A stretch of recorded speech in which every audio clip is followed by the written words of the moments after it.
Hey, what's going on, guys? It's Shane, and I'm here reviewing the APS UAR. Now, this is an airsoft gun. I got it from Airsoft GI because I heard nothing but great things from them, and apparently they also do quality control. So that's also a nice thing. This is not real steel, so it's not based off of any real gun. So I'm actually just going to open the box, kind of go through some things, slap on some quick accessories, and do my take on it. Not going to go in full-on details. There's a bunch of people that did those details, so you can get, all sorts of stuff. I'll put some links down in the description. So open it up.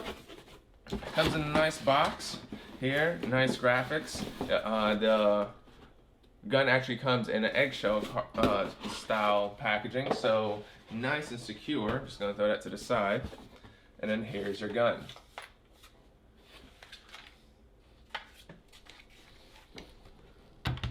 Alright, inside the box, it comes with your manual. Since I got this from Airsoft, GI actually does a FPS test. This one actually shoots at 342 feet per second using a .20 gram BB. And that's actually what I use, so. It comes with a cleaner, a little cleaning rod for you. And lastly, it comes with this box that has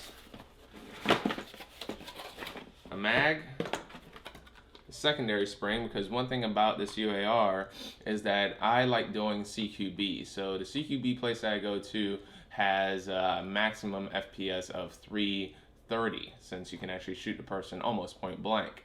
But I also wanted something that I can go outdoor and just switch it out. So I can it has a quick spring change out, so I can just change it out with no problems. Comes with another mag. These seems to be about mid-cap mags. On the side here, I have a high capacity mag, which does fit, and we'll go through that. And then just give you some BBs. Just throw that shit away, because it's garbage. So, the gun, again, I'm not going to go through a crazy amount of details, because you can see that stuff online. I'm just going to kind of show you how everything's going to look. So, the gun itself, some of the highlights, obviously, with your charging handle, it's ambidextrous. So, you can change on this side. The release is down here. If you wanted to, you can also pop this off. Change over if you are left-handed. Put this back on, and then boom, I can just put this on the opposite side. So now for my left-handed folks, I can have the charging handle here. Now the hop-up unit is in here, and from what I saw, it's best if you actually take off this assembly and actually adjust it. So on the hop-up unit, you can actually see it inside, but the best slider is actually on the left side of the gun. So trying to make your adjustments, just fire it a few times, make your adjustments. It defaults all the way up to the front. So I'm just gonna leave it there until I do some test firing, which won't be videoed. Again, you can play around with that later. So let's go ahead and put this back up. Since I am right-handed, I'm just going to put it on the right-hand side.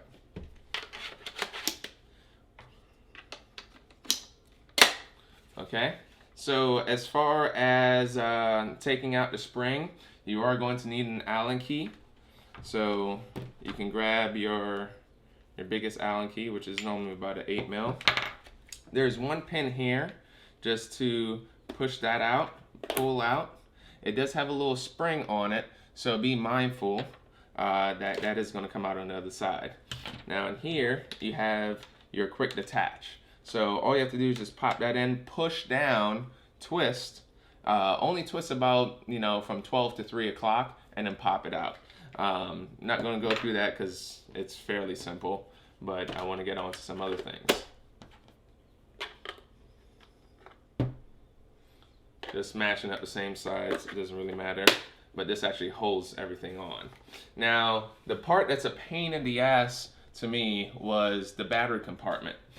I do have a Tenergy 7.4 volt lithium at 1000 mAh, and trying to fit that in here was also a chore. And you can see how small this damn thing is, because the area in which you can actually store the battery is right here at the top.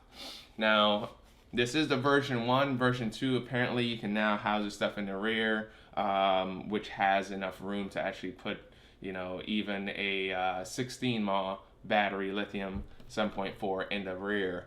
With this, I'm most likely going to modify this and put on a pack box, quite honestly.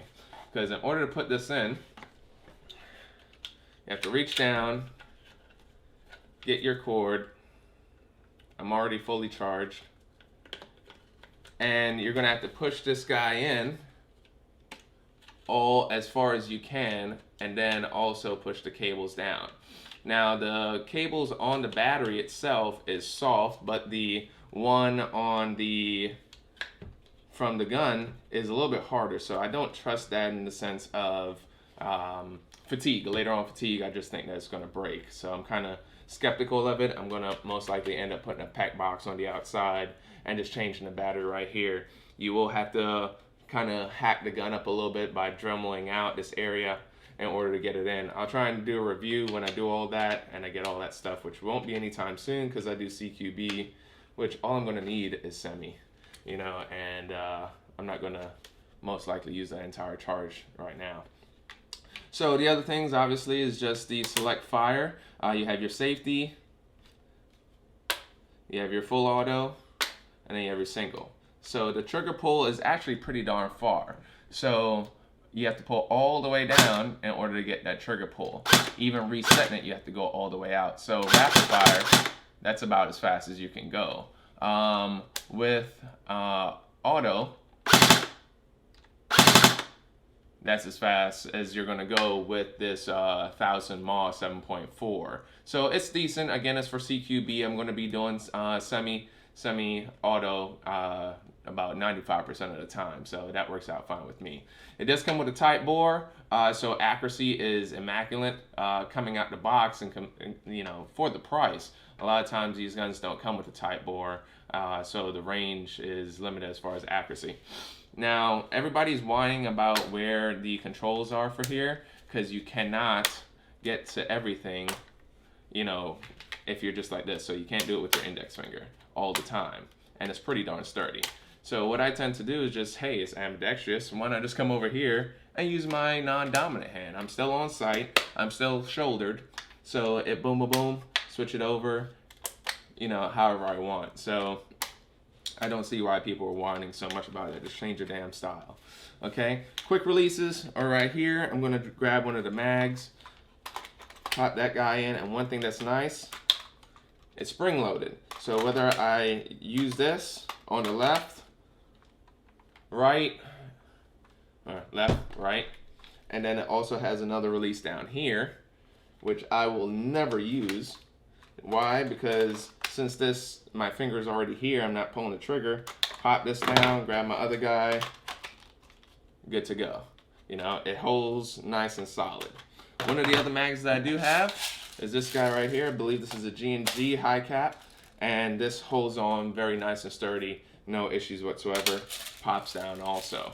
So, yeah, it feels good. No issues there. I'm just gonna put in one of the regular mags. It's currently empty, so I don't wanna accidentally fire anything. Okay, so there you go. That's the gun. Now, some of the accessories that I'm actually gonna go over real quick is the Stark angle grip. I'm gonna throw this on for you. And then I actually have an NC Star reticle, red dot, but then I picked this one up. It was around the same price, if not less, but it actually comes with red or green. It's, you know, a little knockoff, so it isn't really authentic, but it works. I've tried it on outdoor also. I had it on another gun, and it worked out great. So I'm actually going to show you putting on those parts really quick. So in order to put on the Stark, it isn't in black because it was sold out, so I just got the darkest color, which is just this, you know, this olive green. So all you need is just a flat head. At first I struggled on taking this off because I didn't know that this comes apart. Okay, you can keep the screw in there, make sure that you have the nut in place, but it comes apart so that way you can put this on nice and easy. So when you're putting this on, all you have to do is just find your placement. So in this case, you can't put it directly all the way to the rear. You're gonna have to put it one notch. So the way that it catches is on this side. I just kind of swing this around, find a hole, and then just drop it down. See, once it's on, all you then have to do is just get your other side and just slap it on. So don't know if the angle is really good, but yeah, all you have to do is just clamp it on sideways and boom, there you go. And that's one thing that you don't have to slide it from, you know, front to back or anything like that. You just literally just do it from the side and tighten this guy down, and it's very nice. It's nice and sturdy actually. I'm really surprised considering it's only held on by one bolt. It's very, very sturdy. So I can tug. There's no twist, there's no wobble whatsoever. So I would have to say that it enhances the look a little bit. It definitely puts a nice place. I did not want a regular vertical foregrip because that thing is a pain in the ass. So anyway, got that. Time is going fast. So last thing I'm gonna put on here is just the Ultimate Arms reticle. I was playing around with this earlier and I actually like putting it pretty far forward. So with this, you're going to need a mid-size Allen. Right now I'm just going to hand tighten them just due to time. All I need to do is just take off the front. I'll then just slide this, and I like putting it more forward.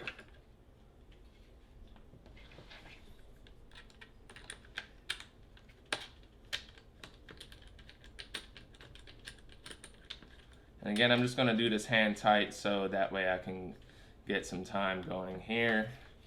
And, you know, just do your test fit, test check, make sure that everything's good where you want it, and then go ahead and tighten up everything. So that's it, guys. I'll do a test fire later, but right now this is the APS UAR for $200. It's very accurate. It is made out of plastic.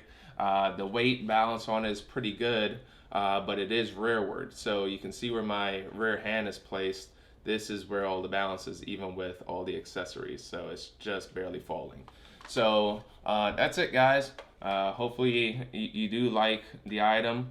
One thing that's kind of wild about this, for some reason, they'll have little storage areas down here in the bottom, and then even this angled foregrip has a little storage area, which nobody will ever freaking use. So if you have any questions, comments, or whatever, I'll be taking this out to a game once I get back. Probably won't be for another 2 weeks, unfortunately, due to work. But yeah, I'm going to play around with it here, shoot it off, and see how it is. Hope you guys like the review. Thanks. The 7.4 1000 mAh and the UAR full auto.